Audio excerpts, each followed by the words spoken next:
যেটা হয় যে আপনার বই যদি আমি হাতে নেই, আমি যদি নাও জানি যে এটা আপনার লেখা, আমি কিন্তু পরে বুঝতে পারবো যে আপনার একটা ভাষা দেখলে যেটা ইমদাদুল হক মিলনের লেখা, যেটা হুমায়ুন স্যারের ক্ষেত্রেও প্রযোজ্য।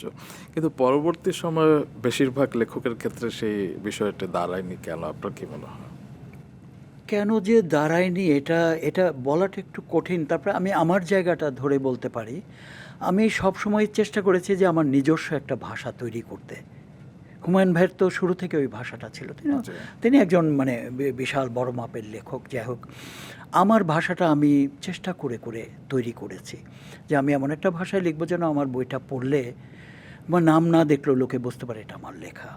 তো এখনকার এই প্রজন্মের লেখক যারা, তাদের মধ্যে অনেক ভালো ভালো লেখক আছেন, কিন্তু এই দিকটা নিজস্ব গদ্য ভঙ্গি কারো তৈরি হয়েছে কিনা এটা ঠিক সেরকম আমি দেখিনি।